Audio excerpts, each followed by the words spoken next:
Amém, meus irmãos? Vamos lá.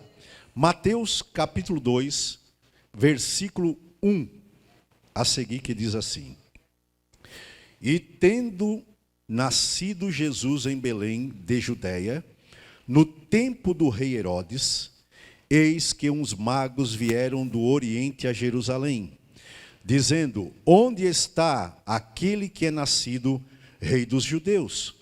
Porque vimos a sua estrela no Oriente e viemos a adorá-lo. E o rei Herodes, ouvindo isto, perturbou-se, e toda Jerusalém com ele.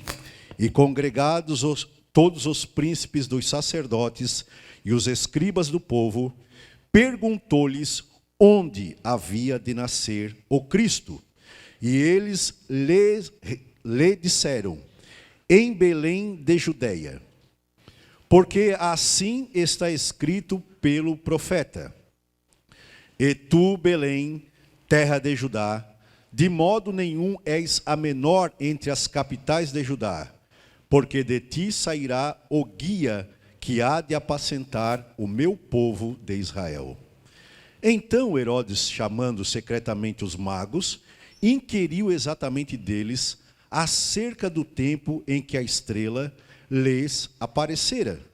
E enviando-os a Belém, disse: Ide e perguntai diligentemente pelo menino, e quando o achardes, participai-mo, para que também eu vá e o adore. E tendo eles ouvido o rei, partiram. E eis que a estrela que tinham visto no Oriente ia adiante deles, até que chegando se deteve sobre o lugar onde estava o menino. E vendo eles a estrela, alegraram-se muito com grande alegria. E entrando na casa, acharam o menino com Maria, sua mãe. E prostrando-se, o adoraram. E abriram os seus tesouros, lhe ofertaram dádivas, ouro, incenso e mirra. E sendo por divina revelação avisados em sonhos, para que não voltassem para junto de Herodes, partiram para a sua terra por outro caminho. Amém? Pode tomar assento. Queridos irmãos, essa mensagem eu creio que eu já preguei aqui uma vez, mas como é época de Natal, é bem sugestivo a gente falar sobre essa passagem, que é muito rica em simbolismo, rica em tipos e também no cumprimento dos seus tipos. Fala sobre os 3 magos do Oriente. Quem de nós já não viu aquele quadro com 3 magos ajoelhado perante a manjedoura, os pastores, os animais e Jesus ali na manjedoura? Nós já vimos esse quadro, só que esse quadro não é verdadeiro. Quando os pastores chegaram em Belém, Jesus não estava mais na manjedoura. Jesus já tinha aproximadamente 1 ano, ou 1 ano e alguns meses de idade. Quem chegou na hora exata, no dia exato do nascimento de Jesus, foram somente os pastores que estavam cuidando do rebanho quando Jesus nasceu. Se lembre que o coral de anjo apareceu e cantou e avisou para os pastores que Jesus tinha nascido. Os magos não. Esses homens, eles eram astrólogos e ao mesmo tempo astrônomos, porque nessa época a astronomia e a astrologia não estavam ainda bem definidas. Astrônomo e astrólogo era tudo a mesma coisa. Vieram do Irã, vieram do Iraque, vieram daquelas regiões ali, vieram da Babilônia, vieram para adorar a Jesus. Ao mesmo tempo que eles tinham uma pitada de misticismo, que observavam o significado de tudo pelos astros, eles também eram cientistas. Eles ficavam observando as constelações, e numa daquelas observações, viram que tinha uma estrela diferente, um corpo celeste diferente em uma constelação. O que eles fizeram? Eles concluíram que logo, realmente, o Salvador da humanidade tinha nascido. Mesmo não sendo judeu, todos já tinham ouvido as profecias de Isaías, tinham ouvido as profecias dos pequenos profetas ou dos profetas menores. Por quê? Porque Israel foi levado cativo para a Babilônia, mas também tinha sido espalhado por toda a região do mundo. E aonde os judeus estavam, falavam da sua esperança do nascimento messiânico. Então eles concluíram, baseado nessas informações, que o Cristo tinha nascido. E assim foram para Jerusalém. Só que não foi 3 magos, não chegou 3 homens lá, não, chegou centenas de pessoas, porque eles eram reis, e um rei não anda sem comitiva, um rei não anda sem guardas, um rei não anda sem servos, não anda sem servas. Sabendo que eles levaram ouro, prata, mirra, ouro, incenso, tesouro valioso, com certeza ia muita gente para ajudar a guardar aquele tesouro valioso. Vocês se lembram que no antigo mundo não havia polícia, não havia a delegacia para dar parte e a polícia ia atrás do ladrão. Dependia da força da comunidade, da família, do grupo. A Bíblia tem vários relatos de pessoas sendo espancadas e sendo assaltadas. Então, 3 ou 4 reis carregando muito tesouro, porque não foi um punhado de ouro que deram para Jesus. Deram muito ouro, na providência divina, levando o ouro que José ia precisar para sustentar ele, Maria e depois Jesus lá na terra do Egito, aonde não se vivia de arte de madeira, aonde um carpinteiro não se dava bem, porque no Egito o que estava construído lá era de pedra. Então no Egito José não trabalhou como um carpinteiro, ele viveu daquelas dádivas que os reis levaram quando foram adorar Jesus. Você sabe por quê? Porque Deus cuida da nossa vida até mesmo antes de nós nascer. Ele é Deus. Para Ele não existe passado, para Ele não existe presente, para Ele não existe futuro. Tudo existe simultaneamente na presença daquele que disse: eu sou. Eu estou no teu passado, eu estou no teu presente e eu estou no teu futuro. Para Deus não existe tempo. Tempo é para nós, que somos guiados pela lua e pelo sol, fazendo esse movimento que nos dá 24 horas, 365 dias e nos dá um ano. Isso existe para nós. Aonde disse Deus: o nosso tempo está marcado. Mas graças a Deus, falando isso para vocês, eu também me conformo e me conforto, sabendo que nós estamos na mão do Senhor. E que quando aqui fecharmos os olhos, nós não vamos para o vazio da inexistência. Não, nós vamos para onde disse Paulo: é melhor estar com o Senhor do que estar aqui. É bem melhor estar com Ele. Os magos, eles não foram levados pela estrela até Belém. Eles foram levados pela estrela até a casa do ser mais execrável que havia naquela época, Herodes. Herodes o Grande, ele era um homem muito perverso. Matou 2 filhos, porque os filhos eram queridos da população. O povo amava os 2 filhos. Ele tinha 4, 5 filhos, e 3 desses filhos foram fazer uma visita em Roma. E quando chegou em Roma, o imperador tratou eles bem. Quando Herodes soube que o imperador tratou seus filhos bem, quando eles voltaram de novo para Judá, ele mandou matar os 2 mais velhos. Esse Herodes, ele era muito desconfiado. Era só alguém ser bem quisto pelo povo, ele mandava matar. Ele mandou matar a mulher por essa mesma razão de ser benquista do povo. Quando ele estava para morrer, ele mandou matar todos os bons homens e boas pessoas da cidade, porque ele queria que houvesse lágrimas no seu enterro. Ele sabia que ninguém ia sentir falta dele. Então ele mandou matar todos os anciões de Israel, todos os bons homens, todas as boas mulheres, porque ele queria ver lágrima e pranto quando ele morresse. E você sabe o que Deus fez? Mandou os mensageiros lá avisar que havia nascido um rei. Quando eu li essa passagem, eu disse: Senhor, tu dificultou as coisas. Mandasse os magos lá para Herodes. Por que o Senhor não mandou direto para Belém? É claro que Deus não me respondeu em voz audível. Ele nos responde quando dá entendimento. Quando tu entender algo que tu perguntou ao Senhor, saiba de uma coisa: não foi a tua mente, foi o Espírito de Deus que te respondeu. Mesmo que não seja em voz audível. Eu entendi. Como Jesus era um rei, uma autoridade, ele não podia entrar neste mundo de uma forma oculta e clandestina.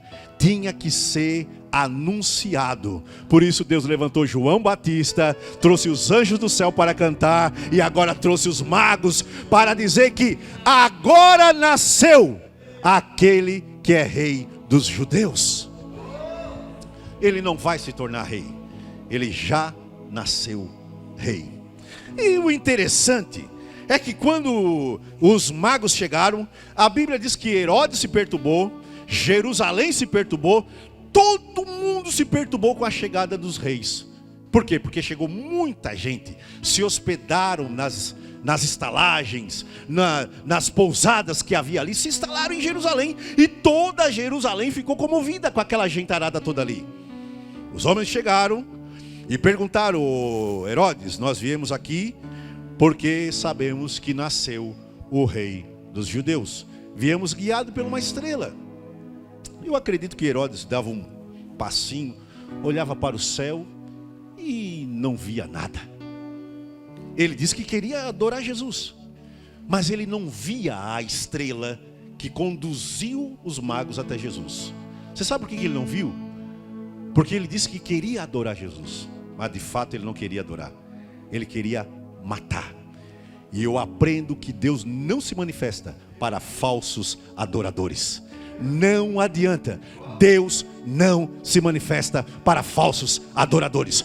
Pode sair que o falso adorador não vê as estrelas. Eu conjuro assim na minha mente que os reis chegavam e diziam: olha aqui, Herodes, a estrela ali, tu não está vendo? Eles: não estou vendo. Assim também é entre nós.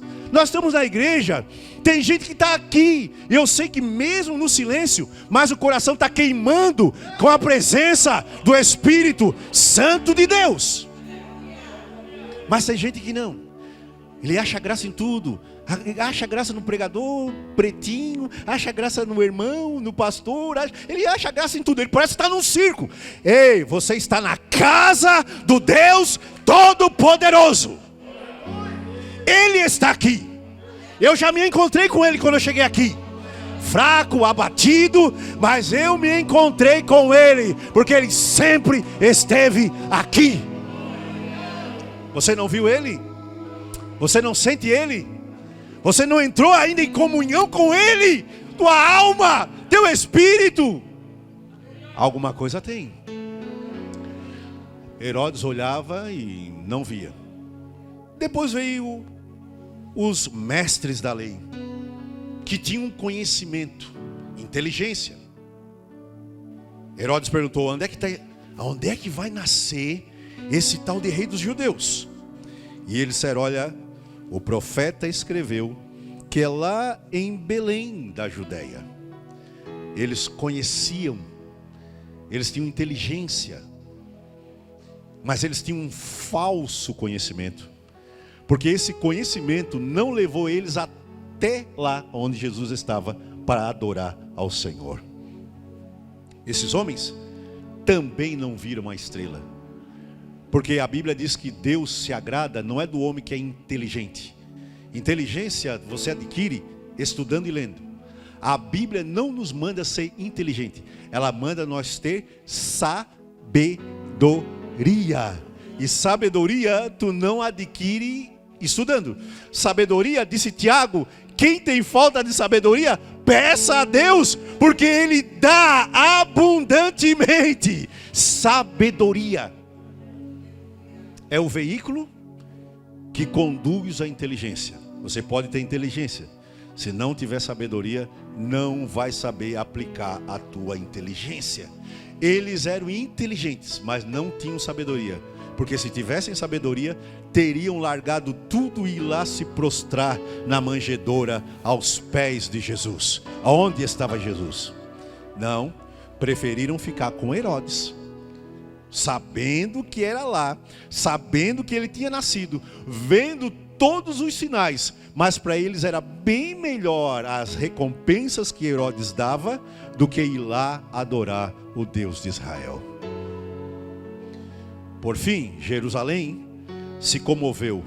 Era um povo que se comovia por tudo. Qualquer notícia dava uma comoção naquele povo. Qualquer coisa que acontecia, Jerusalém se comovia. Quando Jesus apareceu curando, Jerusalém se comoveu. Jesus ia para um lado, Jerusalém ia atrás. Jesus entrou no templo, Jerusalém ia atrás. Tudo que Jesus fazia, Jerusalém se comovia. Mas quando foi para matar Jesus, Jerusalém também disse: crucifica-o. Por que isso, pastor? Povo muito volúvel, povo que é influenciado pelaquilo que escuta, pelaquilo que vê. Por isso que a Bíblia diz que nós não andamos por vista, nós andamos pela fé. Não pelaquilo que a gente vê ou pelaquilo que a gente escuta, mas pelaquilo que a gente sabe do Senhor nosso Deus. E eu posso dizer isso para ti, tirando a minha vida por base. Eu não estaria aqui se eu não fosse guiado pela palavra do Senhor meu Deus. Você pode dizer: ah, irmão, mas o que tem aí a tua mãe? Alguém que de repente não teve aquele apego poderia dizer assim: mas na minha família, a minha mãe é o pilar que une toda a família em redor dela. Se ela for, hoje ainda nós estávamos falando lá em casa, toda a família se dispersa um pouco, porque ela reúne toda a família, 86 anos, mas o magnetismo da presença dela traz toda a família ao redor. Então, para mim, é uma coisa muito comovente. E estou fazendo um esforço redobrado para estar aqui com os irmãos, porque eu também amo o meu Jesus e eu sei que Ele está cuidando dela. Se Ele levar ela, eu sei onde é que ela vai estar. Graças ao bom Deus, fico tranquilo, não me mato em seguida, porque eu sei que ela vai estar com o Senhor nosso Deus. Amém? Para finalizar, meus irmãos, quando os magos chegaram ali, a Bíblia diz que encontraram Maria com Jesus, com um menino, não diz com a criança. Pode ver, a linguagem da Bíblia no original grego não deixa você confundir um menino já nutrido com uma criança recém-nascida. A própria palavra já demonstra que ele não era um recém-nascido. A Bíblia diz que encontrou Maria e um menino. Então Jesus já tinha mais de 1 ano, tá? Eles trouxeram para Jesus 3 presentes, muito rico em símbolo: ouro, mirra e incenso. Aquilo era um símbolo da vida de Jesus, de toda a vida de Jesus, e é um símbolo também de toda a nossa vida aqui nessa terra. Ouro fala da época de popularidade de Jesus, da época em que Jesus era muito popular e benquisto por causa dos milagres, das maravilhas e do pão que ele multiplicava. Todo mundo queria encostar em Jesus. Os discípulos faziam tipo uma segurança física de Jesus, porque a multidão queria encostar, se arrojava nele, porque era só encostar nele com fé que a virtude saía e curava as pessoas. Os nobres convidavam Jesus para comer na sua casa. Simão convidou Jesus para comer. Todo mundo queria estar perto de Jesus. Zaqueu, cobrador de imposto, chegou a subir numa árvore, fez um ato assim desconcertante para um nobre daquela época. Por quê? Porque ele queria ver Jesus. Ele nem convidou Jesus para nada, ele só queria ver.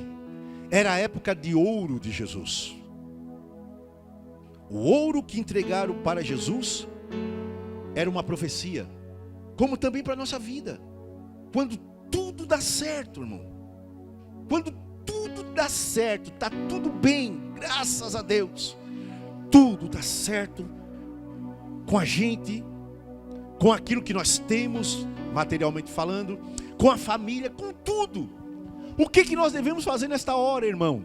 Devemos fazer aquilo que os magos fizeram: entregar o nosso ouro nos pés de Jesus, agradecer a Ele por tudo estar bem na nossa vida, não abandonar a igreja, não deixar o nosso compromisso espiritual, não deixar a nossa rotina espiritual, não quebrar o nosso pacto com o Senhor, porque agora estamos ganhando mais, porque compramos um carro novo, porque trocamos de casa, porque conseguimos namorar, noivar, casar, conseguimos estabelecer nossa família, nosso filho, porque está tudo certo, eu agora vou uma vez na igreja.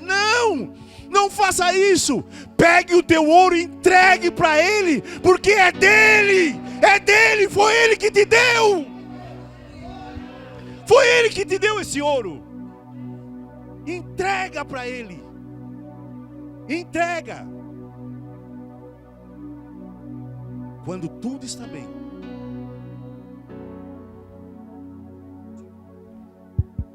Quando tudo está bem, nós devemos estar ali. Ouro, incenso, todo mundo sabe, fala da oração. Os magos profetizaram que Jesus seria um homem de oração. Hebreus diz que Jesus orava. E a oração de Jesus era sempre uma luta.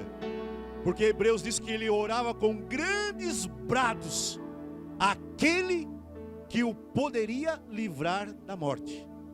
E ele foi ouvido por causa da sua justiça.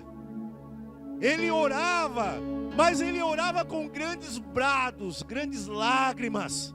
A Bíblia fala que Jesus era homem de oração. E quando ele orava fervorosamente. Por isso que ele preferia até mesmo orar às vezes sozinho. Levava os discípulos até uma distância e depois ia mais além um pouco para orar sozinho. Sabe por quê? Porque ali ele revelava todo o seu coração humano perante o Senhor nosso Deus. Ele orava em secreto, em particular, e ele orava ali banhando tudo que ele tinha de lágrima. A oração dele era tão intensa que numa madrugada gelada no meio do mato ele chegava a suar de tanto que ele combatia na oração. Não por ele, mas por causa de nós, porque ele nos amava. Ele é o nosso Deus, nosso Pai, nosso amigo. Ele é tudo para nós. Tudo. Não fazia as coisas para se mostrar. Esse tipo de oração agonizante dele, nós só sabemos porque o Espírito Santo revelou para os escritores, porque senão ninguém sabia. Ele orava desta forma e ainda no secreto, sozinho, porque ele não estava orando para se mostrar. Ele estava orando porque ele amava o alvo da sua missão. É você. O alvo da missão dele é você. E ele orava assim porque te amava. No secreto. Não fazia como a gente às vezes faz, vai fazer aquela oração bonita para todo mundo escutar. Não. As orações mais bonitas, a oração mais valiosa para Deus era feita pelo seu filho sozinho, porque era uma oração por almas que ele amava. Ele orava assim. E como ele sabe que a solidão revela o verdadeiro caráter da pessoa, ele nos mandou orar no nosso quarto, com a porta fechada. Porque lá tu desaba na presença do Senhor. Lá tu desmonta. Lá tu sabe que o pó que tu é. Lá tu sabe a cinza que tu é. Lá tu sabe, tu vai dar graças a Deus, porque tu sabe que Deus te tirou do monturo. Lá tu fala com o teu Deus de verdade como tu é. Por isso Jesus mandou tu ir para o quarto, porque Ele não quer que você ore com palavras ensaiadas, com coreografias ensaiadas, para agradar ninguém. Não, Ele quer que tu ore com o ser verdadeiro que tu é. E é lá dentro do quarto, irmão é lá sozinho. Lá tu pode dizer: Senhor, eu sou um miserável, Senhor, todo mundo está esperando em mim, mas eu não sou nada, eu não tenho nada, Senhor, vem comigo. E quando tu te esvazia assim, tu vai e Ele vai contigo. Tu vai cheio do Senhor, porque tu orou como tu és, ou nada. Incenso, oração. Eu não sei orar. Sabe orar? Claro que tu sabe. Não sabe conversar? Oração é uma conversa. Se tu sabe conversar com uma pessoa, como é que não sabe conversar com o Senhor que já te conhece? Tudo que tu vai conversar com Ele, Ele já sabe. Mas Ele quer que tu converse com Ele, demonstrando que tu confia nele, como tu confia num amigo. Tu não conversa com teus amigos porque confia? Pois é. Isso é oração. O Senhor quer que tu converse com Ele, confiando nele. E para terminar, deram para ele mirra, um perfume muito caro, mas era muito amargo também. Os perfumes da época, eles eram caríssimos, porque também era um item de higiene. Não havia pasta de dente, escova. Vocês se lembram daquela mulher da vida que derramou perfume? Não, a mulher chorou. Não, Maria derramou perfume sobre Jesus, e era o produto do trabalho de um ano. Você já pensou trabalhar um ano inteiro para conseguir comprar um frasco de perfume? Tamanho era a carestia, tá? O perfume era muito caro, e o salário do pobre era muito baixo. Por isso se chama de salário, porque alguns eram pagos ainda em sal, recebia o sal, e por isso nós temos o nome de salário. E quem recebia tão pouco, não tinha tempo de gastar o pouco que ganhava com itens de higiene. Não tinha tempo. O que eles ganhavam é para comer.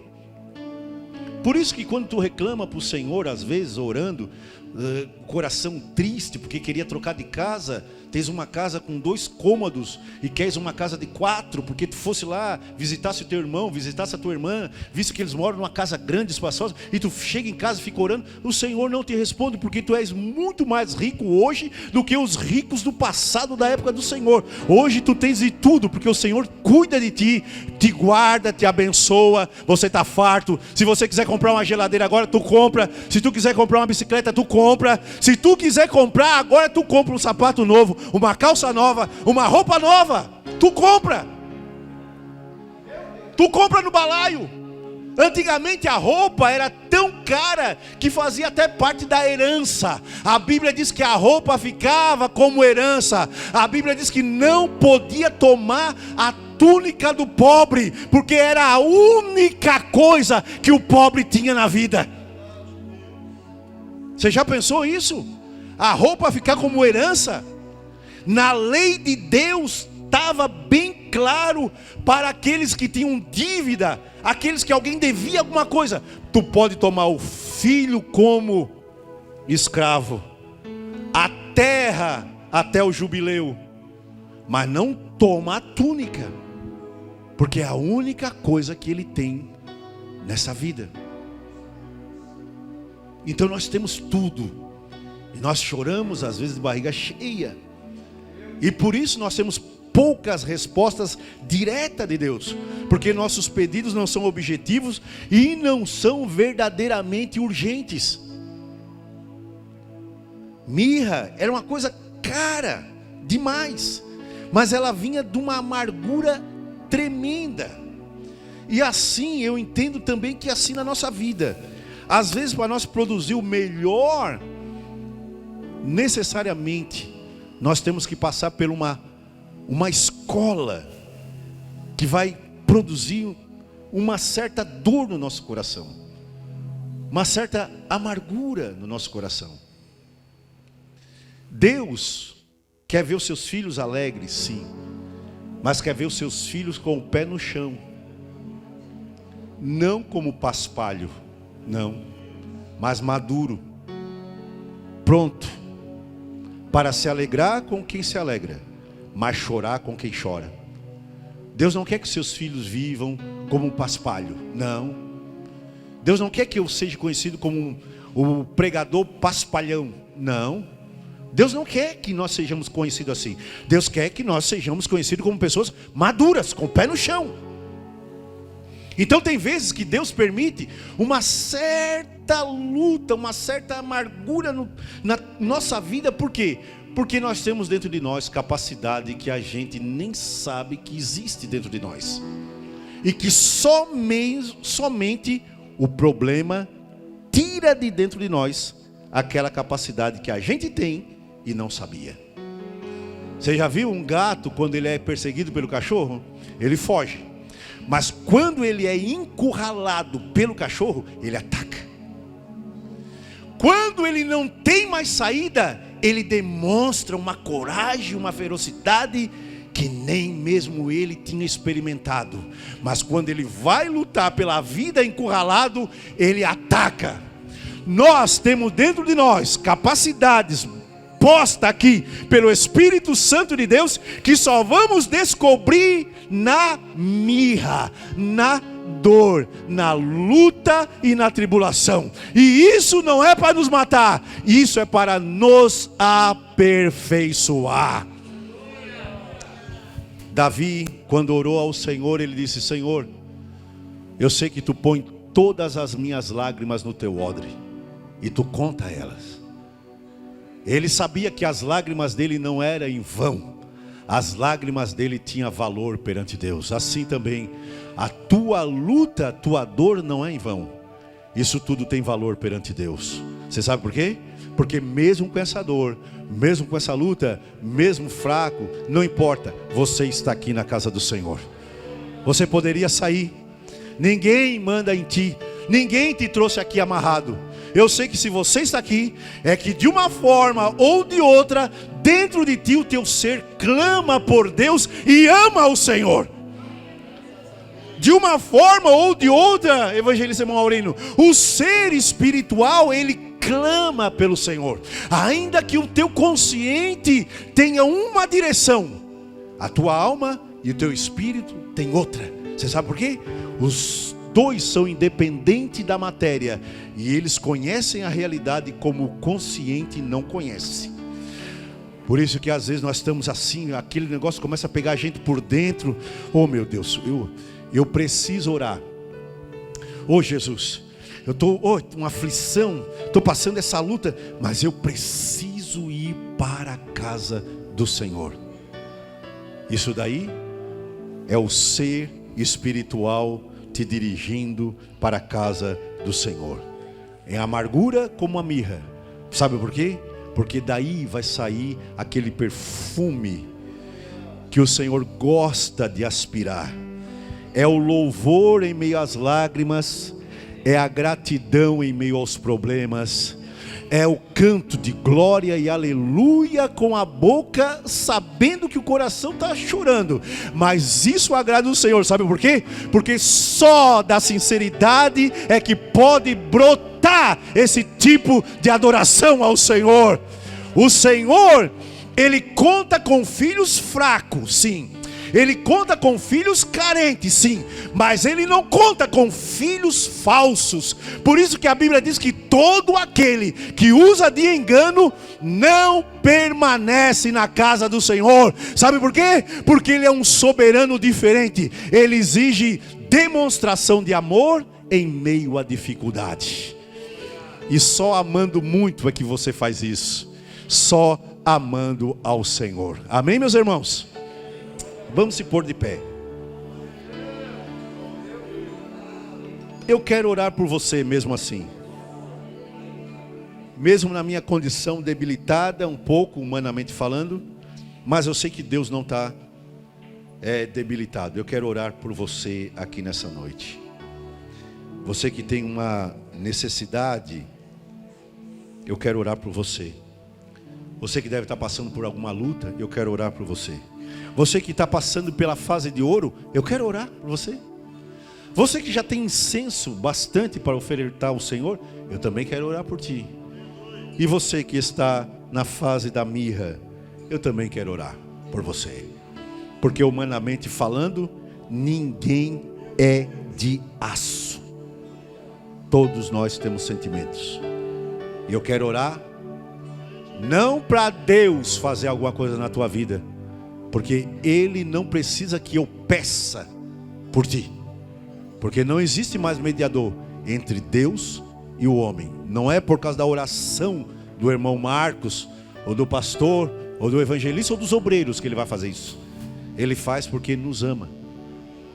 Mas a nossa oração é uma demonstração de confiança no Senhor. E eu quero orar, se você quiser vir aqui na frente, amém. Se você quiser ficar no banco, amém. Fique à vontade. Só quero orar com você por alguns minutos.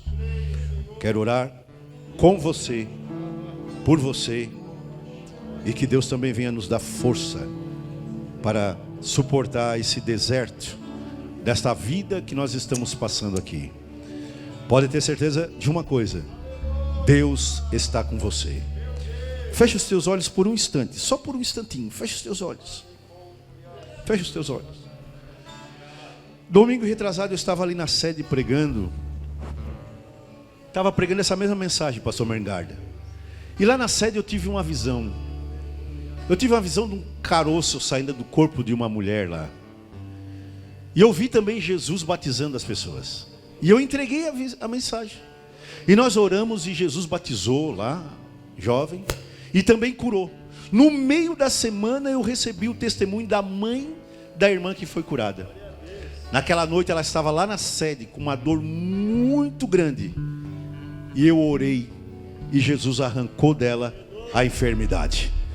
Não é porque eu estou debilitado que o Senhor está debilitado. Não, nada disso. Feche os teus olhos porque o Senhor está aqui. Ele sabe da tua condição. Ele sabe do que você está passando e daquilo que você precisa.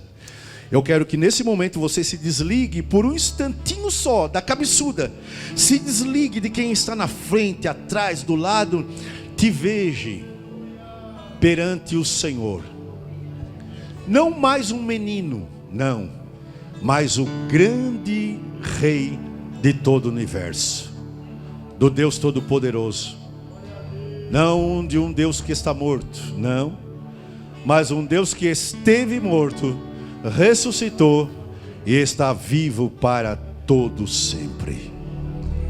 Eu quero que juntamente comigo você feche os olhos e enxergue Ele pela fé.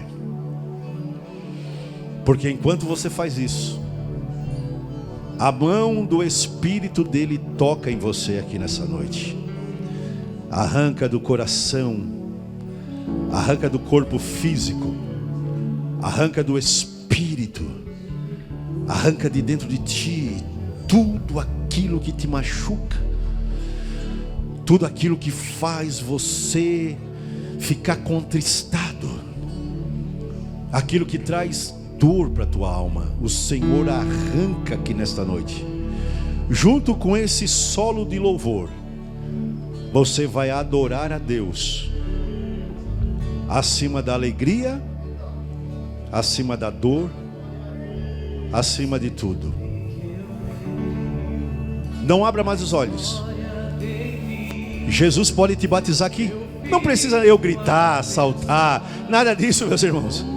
Não se engane. Depende só do Espírito dele. Ele pode arrancar a enfermidade agora. Receba em nome de Jesus. Receba o toque do Espírito Santo aí. Isso, feche os olhos, não abre. Não abra. Receba em nome de Jesus.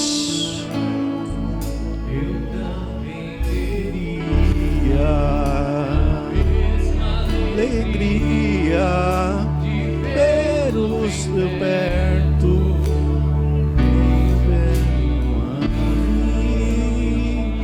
toca Jesus, toca, aleluia. Meus olhos serenos e meigos, eu queria tão feliz assim. Receba aí. Receba o toque do Espírito Santo. Toca Jesus. Arranca Jesus essa enfermidade. Arranca esse mal. E será muito lindo, inspirava fé, também confiança. Oh, aleluia! Ora baixandarabagabalaiu. Jesus, Jesus. Ao ver as gravuras dos quadros pintados naquilo que dizem. Oh, aleluia! Receba, irmão, essa presença. Ela já está aqui, ela já está aí, ela já está em você. Deixa ela fluir. Já está aí, já está aí. Ele já está aí, já está em você. Deixa fluir. Oh, deixa fluir de dentro de ti. Aleluia. Não creio num Cristo vencido. Oh, De amargura, semblante de dor. Eu tenho. receba, receba, receba agora. Receba bastante, receba mais. Mais, Jesus, dá mais. Enche mais, mais. Receba, receba o batismo com o Espírito Santo. Receba a presença, receba a unção. Oh, aleluia! Aleluia! Aleluia!